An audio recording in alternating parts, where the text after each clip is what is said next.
we gotta go down.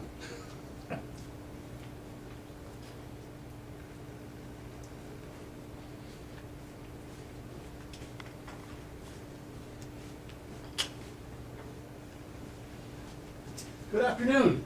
We're here today with textbook authors, Dr. Robert Cropf and Dr. John Wagner.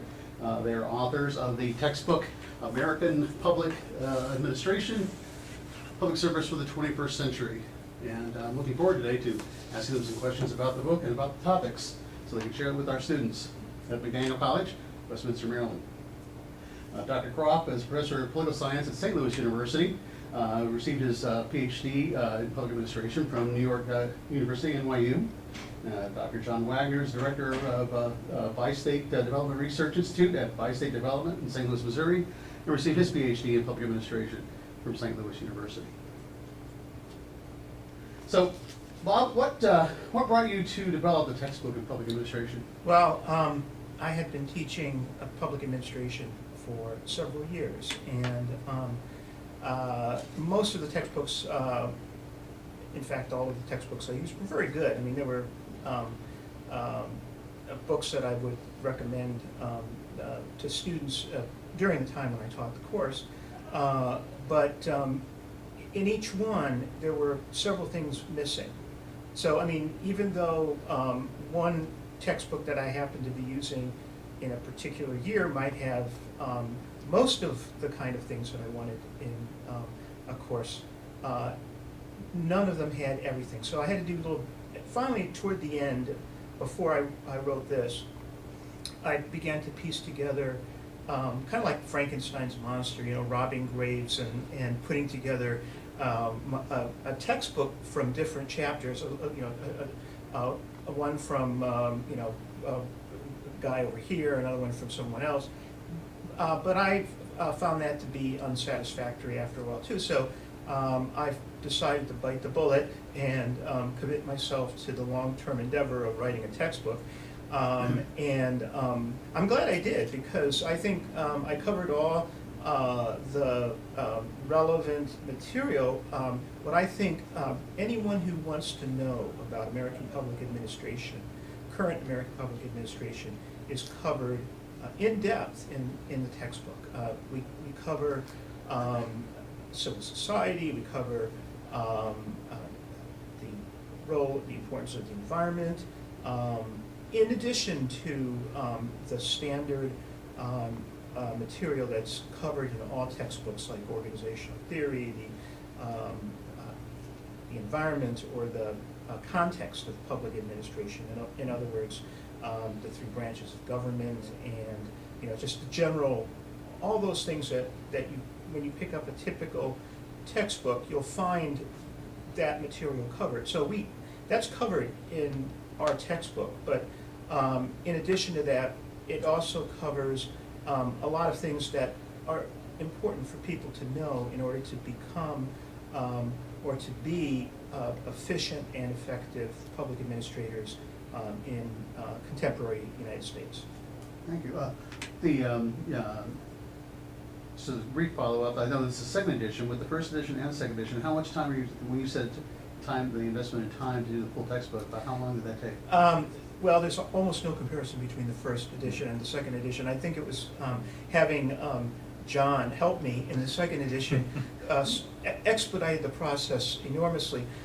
I think it took me 5 years to, from start to finish, to produce the first edition, and I think we finished the entire second edition in about a year. In about a year, yeah. Amazing. Yeah. So I only had wished that John had graduated from the PhD program earlier, so he could have helped me in the first book, because that's four additional years of my life I can't get back. It was worth it, though. It was worth every minute. But I also think that there were tremendous differences from the second edition to the first edition in terms of things like the technology. I mean, in the first edition, everything was done almost manually. I mean, I had a computer. I mean, we're talking about the dark ages. We're talking only about 10 years ago.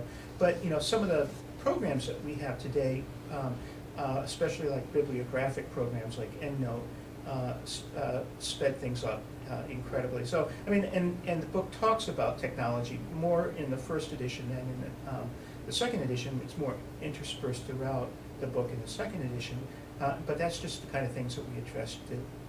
You know, how technology has really made producing things all that much more efficient. Right. Yeah, I think it's important for students to understand how much of an investment a person makes in toward these textbooks. Well, as you know. Indeed. John, there's a number of concepts that are covered in the book that I think are important for students of public administration.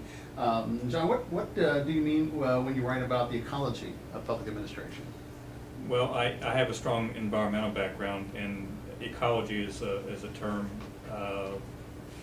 most relatable to environmental issues. And when you talk about the environment, you talk about the air quality, water quality, the soil, water, plants, animals, and how all those things intermix with each other, and that's the ecology of the environment. And I think the ecology of public administration is very similar. You have human resources issues, you have technology issues, you have civil society, the environment itself, climate change policy.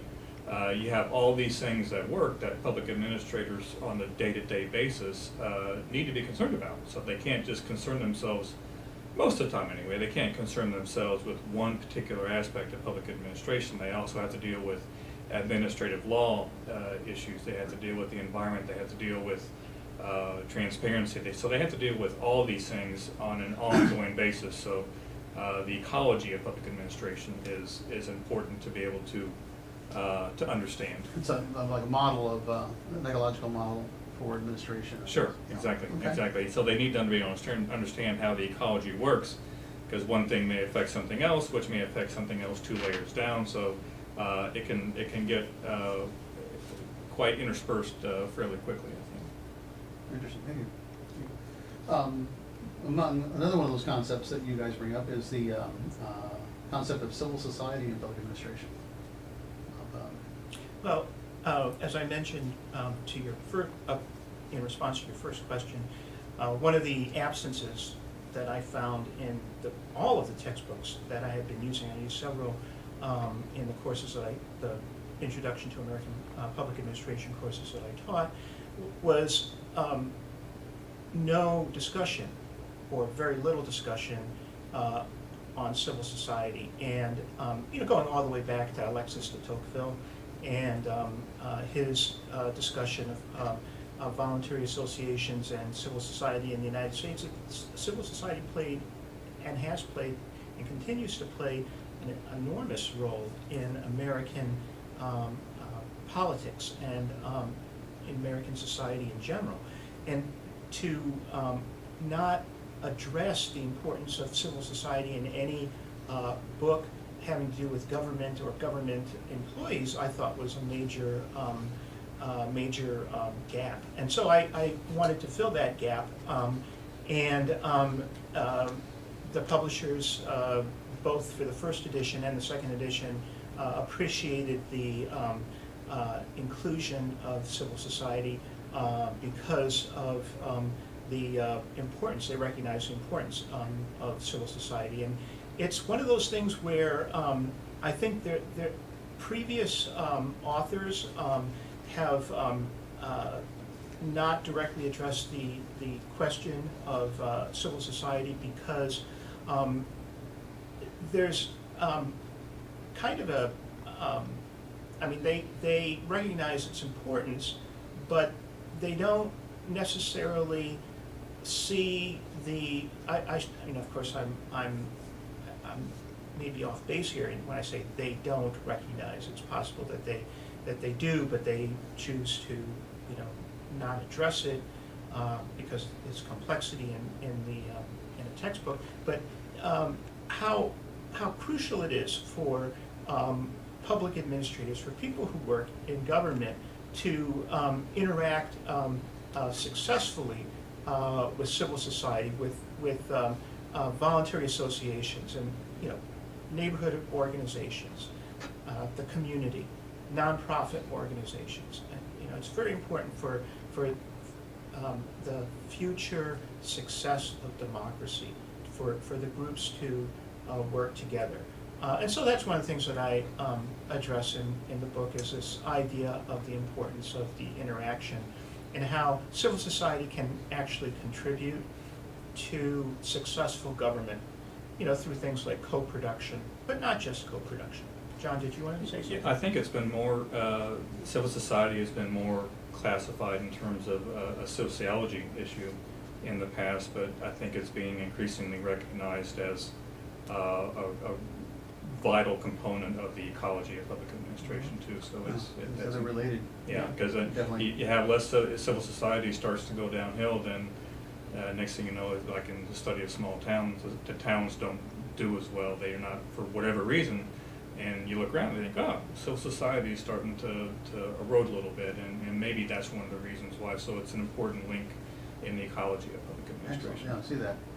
I just want to add one other thing. I mean, it's related to this point. John just brought up how civil society is a concept that sociologists are noted for bringing to the discussion. But that's another, I think, very important aspect of the book, is that we draw from a lot of disciplines, not just from political science, but also from sociology, from economics, from organizational psychology, from the environment, ecology. So you couldn't classify, or I wouldn't classify this book as being entirely political science in its scope. It tries to bring in up to date research that's been done in all of the relevant fields to public administration. Excellent. So speaking of civil society, it kind of goes into another question I was thinking of, and that the challenges, what challenges do you see for public administrators and the discipline of public administration within the Trump era? Well, I mean, that's a good question. It's hard to kind of peer into the crystal ball and predict the future, but I'm troubled by the rhetoric of the Trump administration in terms of its approach to government, and the budget cutbacks are, in terms of everything except for immigration and homeland defense, homeland security, which of course immigration is a part of, and defense. The entire federal budget has been decimated, and that has a negative effect on the federal workforce, and from that effect on the workforce, it has a detrimental effect on the organizational culture. So, when you take a hatchet to the payroll and lop off huge portions of the payroll, it's going to have a detrimental effect on organizational culture. And so that's part of it, and it's certainly the most serious aspect. But another serious part of it is the rhetoric of the Trump administration, and not just the Trump administration, but other state governments, and as well as the federal government and local governments too, in terms of their attitude toward the workforce. In terms of, for example, in Wisconsin, before Trump was even elected, you had the governor of the state taking on the public unions. I'm not suggesting that public unions are always right, but there's a place for public employee unions, and there's a place for a dialogue, a constructive dialogue, and not this what I see as a rhetoric of blindly cutting budgets, and not really thinking about how those cuts are going to affect people in terms of their schools that they send their kids to, the health care that they get from hospitals and through their insurance, in terms of a wide range of things that is vital to the fabric of American society. All right, thank you. So I mean, there's organizational culture, but then that organizational culture, the effect it has on the governmental workforce, and I want to be clear that I'm talking not just about the federal workforce now, I'm talking about the public workforce in general. That also has a detrimental and long-term effect on American society. John, you were at Bi-State, which is a sort of a combined agency. Correct. It's a combined intergovernmental compact between Missouri and Illinois that was approved by the United States Congress back in 1950. So we have jurisdiction on both sides of the Mississippi River. And some funds from both states and funds from federal government and.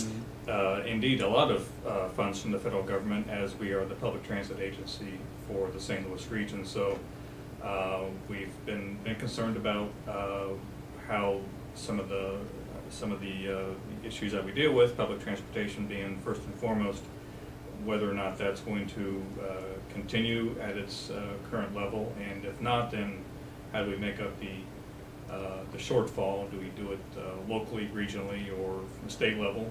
So there's a lot of different conversations going on about how the organization is going to function going forward. How's the feeling about that among the workforce and your sense of the organizational culture? Whatever you're free to say. Yeah, I think it's good. I think it's good. I think we run a pretty lean operation, and we continue to get funds from the federal government. Of course, they didn't shut it off altogether.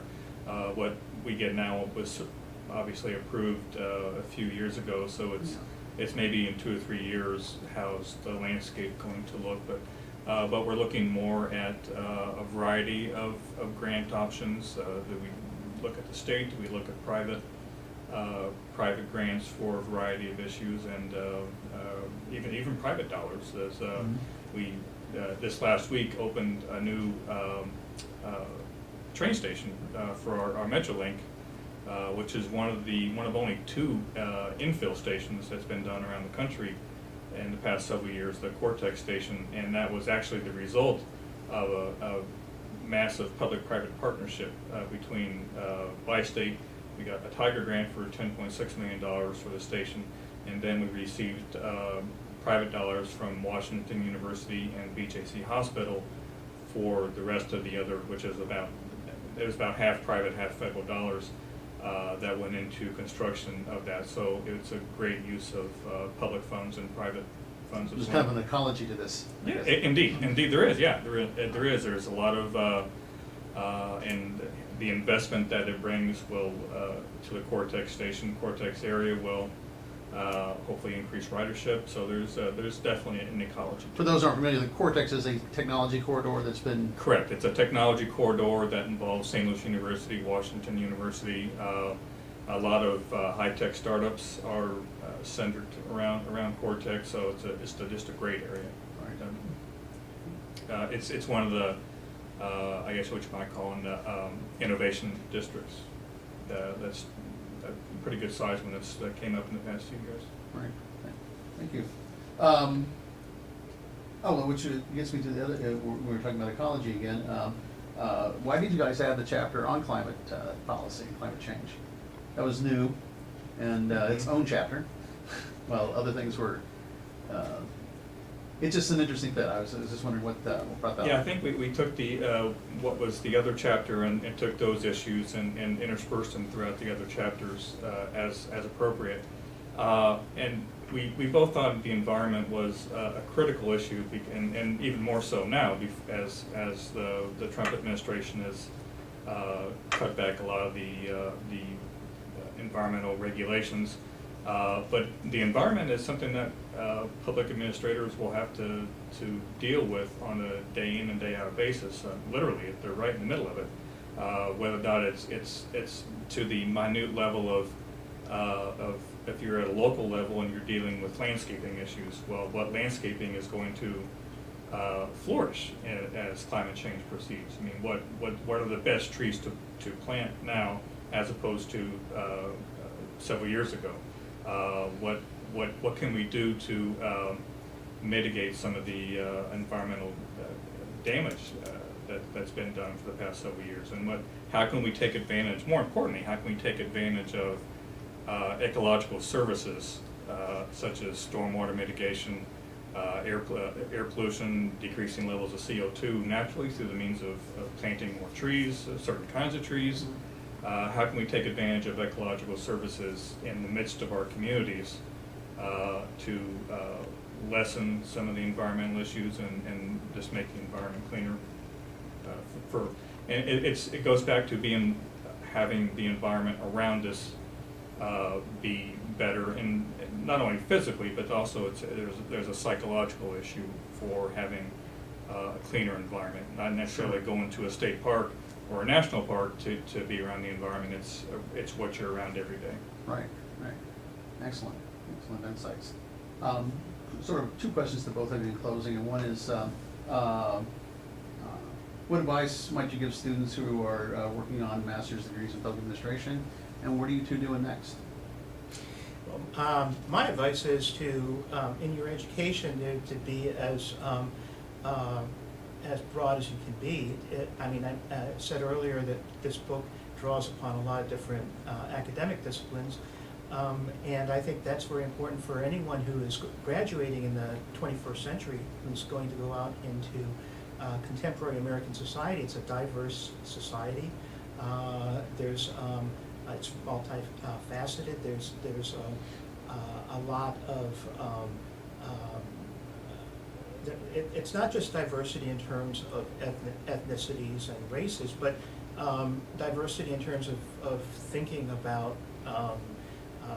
problems, social problems, political problems, and one's role in society. All of those things. Today we have multiple perspectives, whereas I can't speak for John. John's a little bit younger than me, but when I was going through a master's program, I did my MPA back in the 1980s, and that was just coming into being part of the discussion. When I was doing my master's degree in New York in the 1980s, it could have been the 1950s or the 1960s. I mean, many of the textbooks we used were from that period. Of course, they were updated, and like this one's in the second edition, and it was first published 10 years ago. I was using textbooks that were in their fifth and sixth editions, but they were published in 1959 or 1960, when they were first published, and so there's a lot that's taken for granted today that's included in the book that you don't see in any instruction on public administration before the 21st century. So I think the importance of when you graduate now is to be as broad-minded, to be as open to the diversity and it's both opportunities and problems. We have lots of, as John said, we have, just to take one example, we have lots of issues that public administrators have to deal with in the environment, but there are a lot of opportunities too, and we have to find both the opportunities as well as deal with the problems. I think I would echo that. I think to be as diverse and to be able to know a fair amount about a lot of levels of public government. A lot of people they just concentrate on federal issues, but there's so much good that goes on at the state level, and even more so at the local level. So you need to be able to navigate your way through all of those levels of government, and also to be able to and it's kind of like my daughter is going to college to be a teacher, and I say teaching is a great. It's a really neat thing to do, and for a lot of reasons. And one of them is you can go anywhere you want to. You could go teach in the inner city. You can go teach in rural Kansas if you want to. And I think the same is true in public administration. You can go work at St. Louis City Hall and be a small wheel in a big machine, or you can go to a small local government and you can play a bigger role there, perhaps. So you can have a lot of diversity. And one of the best things is to be able to write well. Ah. Yes. And I'm sure you stressed that in your class, but being able to write well, I think, Yeah, absolutely. is really important. So. So research, you are doing some work? I'm actually in the midst of writing a book about my hometown, Connersville, Indiana, in east central Indiana. Has one of the highest rates of poverty in the state, has the highest accidental opioid death rate in the state.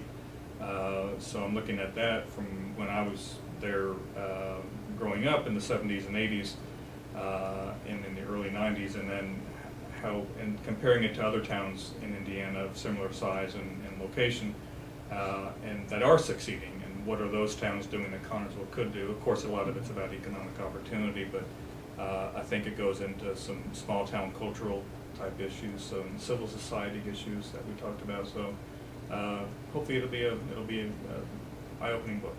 Excellent, excellent. I am working on a new textbook, this time in public policy as opposed to public administration. I don't know when it's going to come out, but hopefully there will be a American public policy counterpart to the American Public Administration textbook in the future. And distinguishing between public administration and public policy is a topic for another time. Right, exactly, for another course. Right, and for another book, for another book. Exactly.